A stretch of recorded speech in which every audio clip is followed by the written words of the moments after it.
Salut à tous, bienvenue dans cette nouvelle config du mois de juillet 2017. Et ce mois-ci, on se retrouve pour une configuration PC gaming avec un budget de 1000 euros. Alors, petite particularité de cette config PC de ce mois-ci, c'est tout simplement que je vais vous proposer deux plateformes. Un PC qui repose sur la plateforme Intel et un PC qui repose sur une plateforme AMD. Alors, les deux PC sont quasiment identiques, hein. Enfin disons que mis à part le processeur et la carte mère, tous les autres composants sont identiques. Alors si je vous propose une alternative AMD et une alternative Intel, c'est tout simplement parce que les deux sont intéressantes. Alors on commence tout de suite avec la plateforme AMD, le processeur et la carte mère. Comme processeur, chez AMD, je vous recommande le Ryzen 5 1500X. C'est un processeur quad-core avec le simultaneous multithreading, donc 4 cœurs, 8 threads. 3,5 GHz de base, 3,7 GHz turbo. On est sur un processeur qui reprend bien sûr l'architecture Ryzen, gravé en 14 nanomètres, TDP annoncé de 65 watts. On est bien sûr sur un processeur en socket AM4 qui est compatible avec la DDR4 jusqu'à 2400 MHz officiellement. Un processeur qui vaut 200 euros et qui est assez intéressant. Pourquoi? Parce qu'on a 4 cœurs 8 threads, donc ce qui est un peu équivalent au Core i7 de chez Intel. Alors on n'est pas aussi performant qu'un Core i7 étant donné que c'est AMD et que donc ils ont encore un petit peu de retard au niveau performance par cœur. Mais ce processeur, il a un gros avantage, enfin il a plusieurs gros avantages. Déjà sa puissance globale, c'est-à-dire si on prend vraiment la puissance de calcul processeur brut, eh ben, disons qu'il est vraiment très performant par rapport à ce que propose Intel pour cette même gamme de prix. Ensuite, c'est un processeur qui n'est pas bloqué pour l'overclocking, donc vous pourrez monter un petit peu en overclocking, sachant que malheureusement les processeurs Ryzen, contrairement aux AMD FX de la génération précédente, les processeurs Ryzen ont un petit peu de mal à s'overclocker. Vous pourrez monter à 4 GHz sans trop de problème normalement, donc vous pourrez gagner 500 MHz, ce qui déjà fait gagner un petit peu encore en performance. Alors certes, ce ne sont pas les meilleurs en matière de gaming, de jeux vidéo, mais ils s'améliorent de semaine en semaine puisque AMD a sorti des correctifs pour améliorer encore les performances de ces processeurs. Donc même les processeurs, une fois fabriqués, on peut encore, juste par des mises à jour, améliorer leurs performances, y compris en jeu. Et puis les éditeurs de jeux vidéo reprennent un peu de l'intérêt pour la plateforme AMD, ce qui veut dire qu'à l'avenir, jouer avec un processeur AMD, ça risque d'être aussi intéressant que de jouer avec un processeur Intel. Pour aller avec ça, il nous faut une carte mère et sur ce coup-là, je vous recommande tout simplement une MSI B350 PC Mate. C'est une carte mère que j'avais déjà présentée, il me semble, qui est donc une carte mère avec un chipset B350, socket AM4 bien évidemment. Elle a 4 slots DDR4 qui monteront jusqu'à 3200 MHz, compatible bien sûr avec le Dual Channel.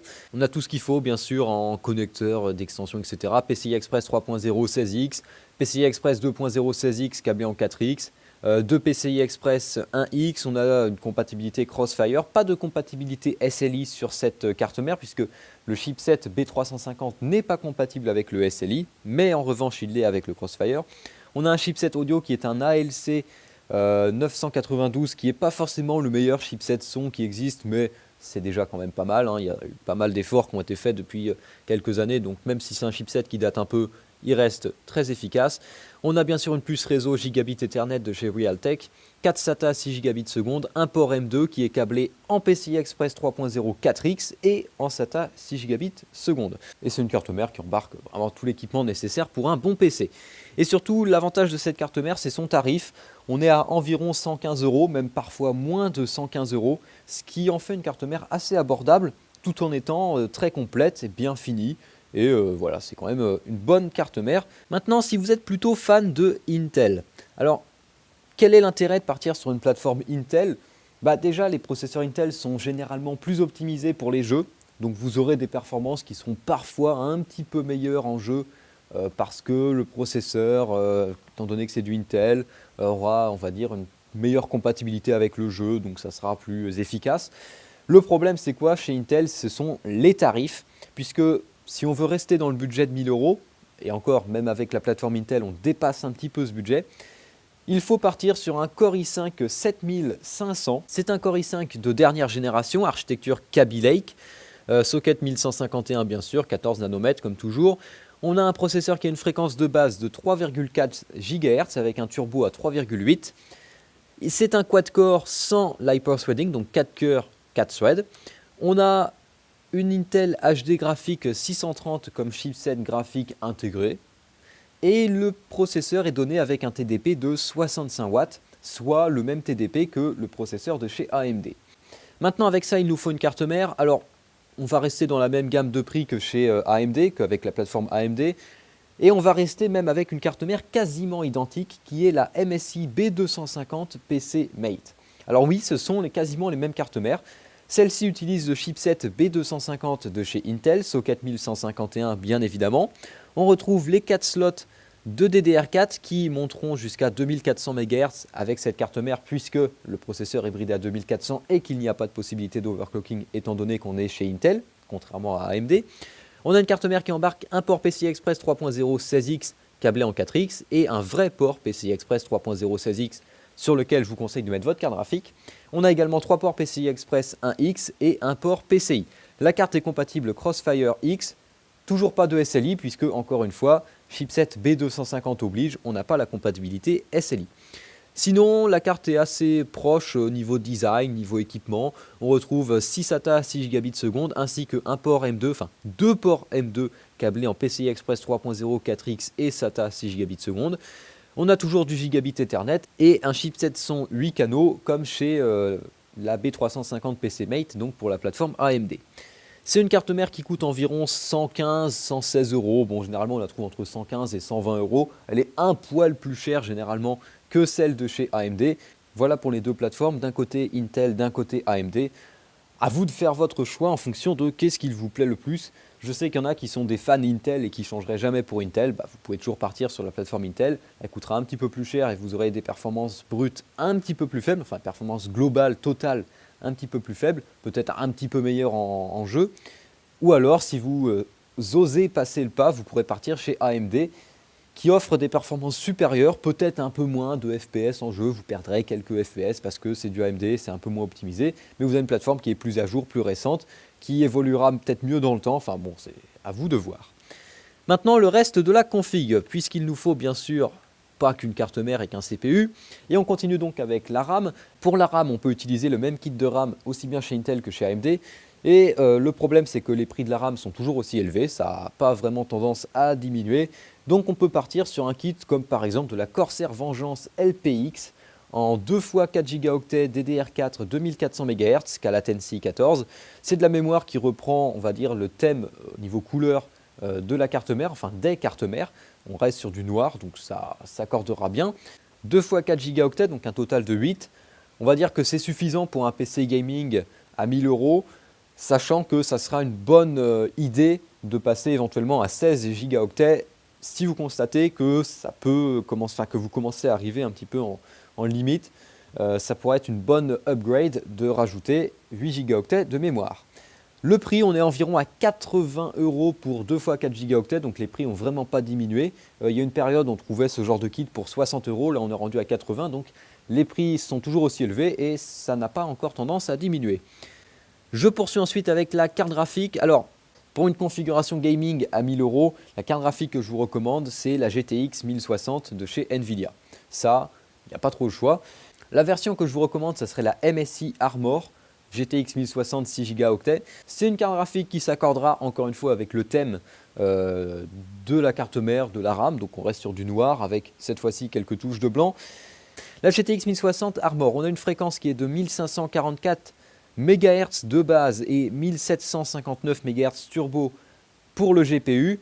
On a bien sûr 6 Go de GDDR5 sur un bus de 192 bits qui tourneront à 2000 MHz. La carte est dotée de 2 sorties HDMI, une sortie DVI et 2 sorties DisplayPort pour y brancher vos écrans, ainsi que d'un connecteur PCI Express 8 pins pour l'alimentation. L'avantage de cette GTX 1060, c'est qu'elle est quand même plutôt performante. Vous pourrez faire du jeu en 1080p sans aucun problème.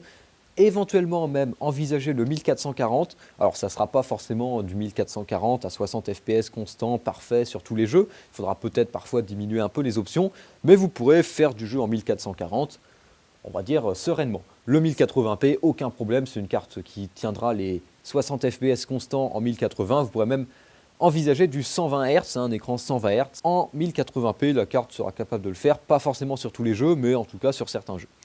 Le tarif, on est à peu près à 330 € pour une Armor comme ça de chez MSI. 330 €, c'est un prix correct. Le problème, c'est surtout d'en trouver une. Je poursuis ensuite avec le stockage. Pour un PC à 1000 €, on va bien sûr faire un couple SSD plus disque dur.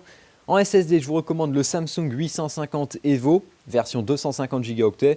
Le 850 EVO, bon, je ne vais pas vous le présenter dans les détails, c'est, on va dire, la référence du marché. Samsung, en termes de SSD, c'est un petit peu la référence, parce qu'ils ont des SSD qui sont très efficaces, qui sont, on va dire, sans trop de problèmes. C'est des SSD qui tiennent bien le coup, et qui sont surtout avec de très bons débits.